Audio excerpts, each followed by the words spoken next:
Hello दोस्तों, स्वागत है आप सभी का मेरे यूट्यूब चैनल फर्स्ट अपडेट पे।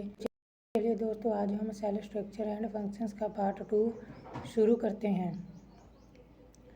तो दोस्तों, पहला क्वेश्चन है कि किस कोशिका में सेल डिवीजन को कंट्रोल करने वाला सेंट्रियोल होता है। तो दोस्तों, इसका आंसर है सेंट्रोसोम। सेंट्रोसोम जो होता है, सेंट्रोसोम में सेंट्रियोल होते हैं जो सेल डिवीजन के समय क्रोमोसोम को खींचने में मदद करते हैं। तो दोस्तों, इसका एक्सप्लेनेशन भी मैंने लिख दिया है ताकि आपको समझने में कोई भी परेशानी ना हो सके। तो दोस्तों, अगला क्वेश्चन है कि जानवरों की कोशिका में कौन सी चीज़ नहीं होती। तो दोस्तों, जानवरों की कोशिका में क्लोरोप्लास्ट नहीं होता क्योंकि जानवर भोजन खुद नहीं बनाते, इसलिए उनके सेल में क्लोरोप्लास्ट नहीं होता। पौधे अपना भोजन खुद बनाते हैं, इसलिए उनके कोशिका में ये जो क्लोरोप्लास्ट होता है ये होता है। अगला क्वेश्चन है कि कोशिका की बाहरी कठोर दीवार को क्या कहते हैं। तो दोस्तों, कोशिका की बाहरी कठोर दीवार को सेल वॉल यानी कि कोशिका भित्ति कहते हैं। पौधों की कोशिकाओं की रक्षा के लिए बाहर एक बड़ी दीवार होती है, उसे सेल वॉल कहते हैं, जो सेलुलोज से बनी होती है। तो अगला क्वेश्चन है दोस्तों कि कौन सी कोशिकांग गाढ़ा और फ्लैट होता है और प्रोटीन को पैक करता है। तो दोस्तों, गोल्जी काय जो होता है यह प्रोटीन और वसा को पैक करके बाकी जगह भेजती है, जैसे पोस्ट ऑफिस सामान भेजता है। तो देखिए दोस्तों, बिल्कुल मैंने देसी भाषा में लिख दिया है ताकि एक बार पढ़ते ही आपको बिल्कुल याद हो जाए। अगला क्वेश्चन है कि कोशिका की जानकारी डीएनए में कहाँ रखी होती है।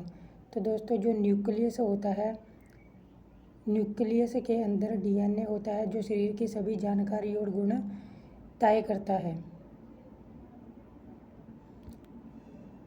तो दोस्तों, अगला हमारा क्वेश्चन है कि प्लाज्मा मेम्ब्रेन की सबसे खास बात क्या है।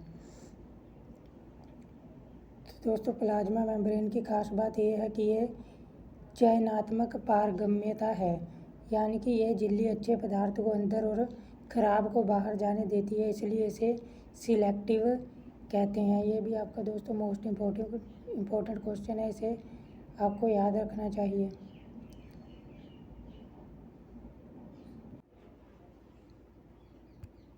तो दोस्तों, अगला क्वेश्चन है कि पत्तियों में खाना बनाने के लिए कौन सी कोशिकांग जिम्मेदार होती है।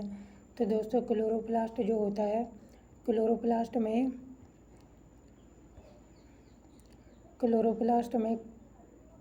क्लोरोफिल होता है जो सूरज की रोशनी से खाना बनाता है, और दोस्तों इस क्लोरोफिल की वजह से ही पौधों का रंग हरा होता है, ये हरे रंग के लिए जिम्मेदार होता है। अगला हमारा क्वेश्चन है कि पौधों में जल भंडारण के लिए कौन सी संरचना होती है। तो दोस्तों, केंद्रीय रसदानी जो होती है ये पौधों में जल भंडारण का काम करती है। ये बड़ा सा थैला होता है जो पानी, खनिज और अपशिष्ट पदार्थ को जमा करता है। नेक्स्ट हमारा क्वेश्चन है कि कोशिका में अपशिष्ट पदार्थ को तोड़ने का काम कौन करता है। तो दोस्तों, कोशिका में अपशिष्ट पदार्थ को तोड़ने का काम लाइसोसोम करता है, जिसे कि हम आत्मघाती थैला भी कह देते हैं क्योंकि यह खुद को डिस्ट्रॉय कर लेता है। इसे हम सुसाइड बैग भी कह देते हैं। तो ये क्या है कि इसे सेल का क्लीनर या फिर सफाई कर्मचारी भी इसे हम कह देते हैं, क्योंकि ये पूरी कोशिका को ही ख़त्म कर देता है। इसे सेल का क्लीनर भी कहते हैं। ये खराब या अनावश्यक चीज़ें ख़त्म करता है। नेक्स्ट हमारा क्वेश्चन है कि एंडोप्लाज्मिक रेटिक्यूलम का कार्य क्या है। तो दोस्तों, एंडोप्लाज्मिक रेटिक्यूलम का कार्य है प्रोटीन और वसा बनाना। यह दो प्रकार का होता है, एक होता है RER यानी कि रफ एंडोप्लाज्मिक रेटिक्यूलम, और एक होता है SER यानी कि स्मूथ एंडोप्लाज्मिक रेटिक्यूलम। और दोस्तों, ये जो RER होता है ये प्रोटीन बनाने का काम करता है, और SER ये स्मूथ एंडोप्लाज्मिक रेटिक्यूलम वसा बनाने का काम करता है। अगला क्वेश्चन है कि किस कोशिका अंग में राइबोसोम चिपके रहते हैं। तो दोस्तों रफ एंडोप्लाज्मिक रेटिकुलम में हमारे जो राइबोसोम होते हैं ये चिपके रहते हैं।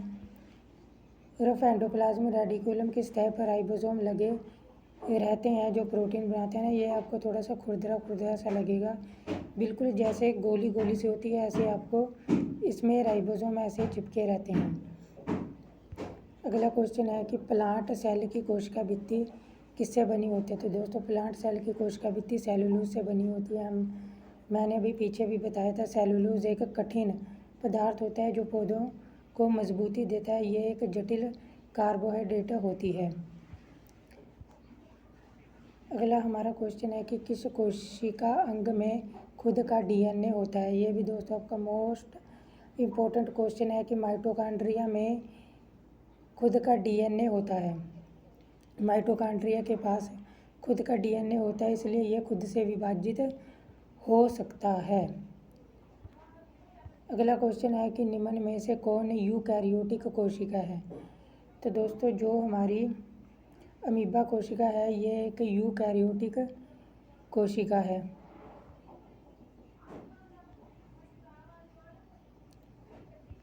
अमीबा में प्रॉपर न्यूक्लियस होता है, इसलिए ये यूकैरियोटिक सेल है। ये भी आपका मोस्ट इम्पोर्टेंट क्वेश्चन है। अगला क्वेश्चन है कि कोशिका में राइबोसोम किसके लिए जिम्मेदार हैं। तो दोस्तों प्रोटीन संश्लेषण के लिए राइबोसोम जिम्मेदार होते हैं। अमीनो एसिड को जोड़कर प्रोटीन बनाते हैं, जैसे ईंट से दीवार बनती है, बिल्कुल ऐसे ही ये अमीनो एसिड को जोड़कर प्रोटीन बनाने का काम करते हैं। हमारा अगला क्वेश्चन है कि लाइसोसोम को और क्या कहा जाता है। तो दोस्तों लाइसोसोम को आत्मघाती थैला भी कहा जाता है। इसके कई नाम हैं। इसको हम सुसाइड बैग भी कह देते हैं, इसको हम आत्मघाती थैला भी कह देते हैं, इसको हम सफाई कर्मचारी भी कह देते हैं, क्योंकि ये पूरी कोशिका का ही सफाया कर देता है। क्योंकि ये जो लाइसोसोम होता है, लाइसोसोम ज़रूरत पड़ने पर खुद को फोड़कर सेल को ख़त्म कर सकता है, इसलिए इसे ऐसा कहा जाता है, इसलिए इसे आत्मघाती थैला कहा जाता है। क्योंकि लाइसोसोम के अंदर पाचन एंजाइम होते हैं जो कि किसी को भी पचा देते हैं, और अगर ये किसी को भी पचा देते हैं तो ये पूरी कोशिका को ही ख़त्म कर देते हैं। तो जब ये फूटता है तो पूरी कोशिका को ही पचाकर ये छोटे छोटे टुकड़ों में तोड़कर उसे ख़त्म कर देते हैं। हमारा नेक्स्ट क्वेश्चन है कि सबसे लंबी कोशिका कौन सी होती है। तो दोस्तों जो हमारी तंत्रिका कोशिका होती है ये सबसे लंबी कोशिका होती है। ये हमारी सबसे लंबी कोशिका होती है। नर्व सेल यानी कि तंत्रिका कोशिका लंबी होती है क्योंकि ये दिमाग से शरीर के बाकी हिस्सों तक संकेत भेजती है। और दोस्तों ये भी पूछ सकता है कि हमारे शरीर की, मनुष्य के शरीर की सबसे छोटी कोशिका कौन सी होती है। तो जो हमारे शुक्राणु होते हैं वो सबसे छोटी कोशिका होते हैं, यानी कि स्पर्म जो होता है ये मनुष्य के शरीर का सबसे छोटी कोशिका होती है। और अगर पूछे कि दुनिया की सबसे बड़ी कोशिका कौन सी है, तो दोस्तों जो शत्रुमुर्ग का अंडा होता है ये सबसे बड़ी कोशिका होती है ना। शत्रुमुर्ग का अंडा भी एक कोशिका ही है और ये काफ़ी बड़ा होता है, तो ये सबसे बड़ी कोशिका हो गई दुनिया की। अगला क्वेश्चन है कि सूक्ष्मदर्शी से किसने जीवित कोशिका को पहली बार देखा था। तो दोस्तों लियो वैन होक ने सूक्ष्मदर्शी से सबसे पहले कोशिका को देखा था 1674 में।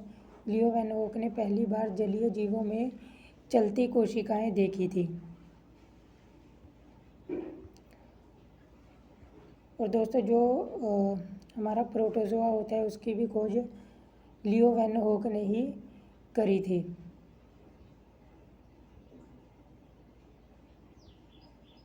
अगला क्वेश्चन है कि एक कोशिका वाला जीव कौन है। तो दोस्तों हमारा अगला क्वेश्चन है कि एक कोशिका वाला जीव कौन है। तो दोस्तों अमीबा जो है ये एक कोशिका वाला जीव है। अमीबा पूरी तरह से एक ही कोशिका से बना होता है, उसी में सब काम करते हैं, सभी कोशिकाएं काम करते हैं। अगला क्वेश्चन है कि कोशिका सिद्धांत किसने दिया था। तो दोस्तों कोशिका सिद्धांत स्लाइडेन और शवॉन ने दिया था। किसने? स्लाइडेन और स्वोन ने दिया था। इन दोनों ने कहा कि हर जीव कोशिकाओं से बना है और कोशिका जीवन की आधार इकाई है। और दोस्तों एक बात और कि रुडोल्फ विर्चो ने भी एक सिद्धांत दिया था बाद में आकर कि जो कोशिका होती है, एक कोशिका जो हमारी पहले से ही कोशिका होती है उससे ही नई कोशिकाएं बनती हैं। तो रुडोल्फ विर्चो ने यह सिद्धांत दिया था बाद में, ये भी आपको याद रखना चाहिए।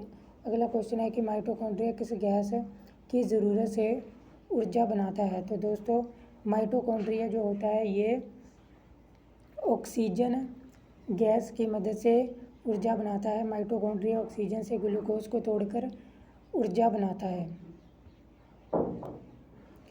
हमारा अगला क्वेश्चन है कि कोशिका झिल्ली किस प्रक्रिया से पानी को अंदर बाहर करती है। तो दोस्तों कोशिका झिल्ली जो होती है ये परासरण विधि से ही जल को अंदर बाहर करती है। परासरण को हम ऑस्मोसिस भी कह देते हैं इंग्लिश में। ऑस्मोसिस में पानी कम सघनता से ज़्यादा सघनता की ओर बढ़ता है।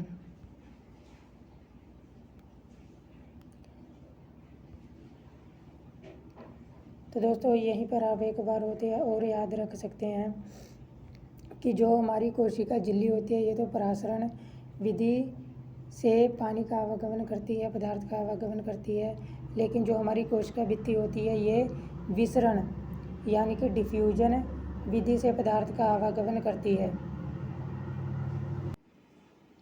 और दोस्तों परासरण विसरण का ही एक केस है।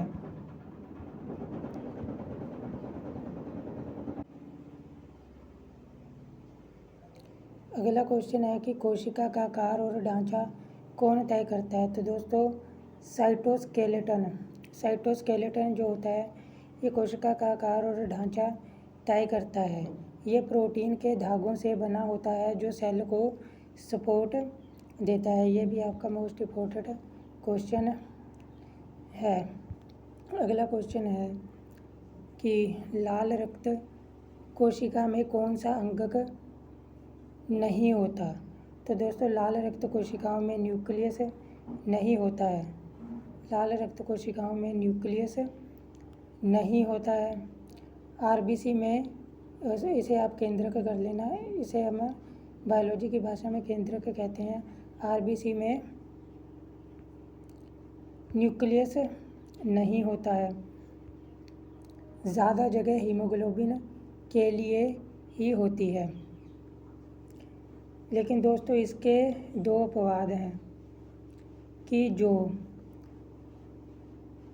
हमारा एक जो लामा नाम का एक जानवर होता है उसकी रेड ब्लड सेल लाल रक्त कोशिकाओं में न्यूक्लियस होता है। अगला हमारा क्वेश्चन है और लास्ट क्वेश्चन है कि कोशिका का जीवन चक्र किसके द्वारा नियंत्रित होता है। तो दोस्तों कोशिका का जो जीवन चक्र होता है वो न्यूक्लियस यानी कि केंद्रक के द्वारा नियंत्रित होता है। न्यूक्लियस सभी क्रियाओं का नियंत्रक होता है जैसे दिमाग शरीर का होता है। तो दोस्तों चलिए आज का ये मॉक टेस्ट यहीं पर ख़त्म होता है। अगर आपको ये वीडियो अच्छी लगी हो तो आप मेरे चैनल को सब्सक्राइब कर सकते हैं। तो चलिए दोस्तों ऐसे ही मैं आपके लिए और भी job related job alert videos लाता रहता हूँ, तो आप किसी इन्फॉर्मेशन से दूर ना रह जाएं। तो इसलिए आप हमारे चैनल को सब्सक्राइब कर सकते हैं। तो दोस्तों मिलते हैं किसी और वीडियो में, तब तक के लिए thank you, bye bye, take care.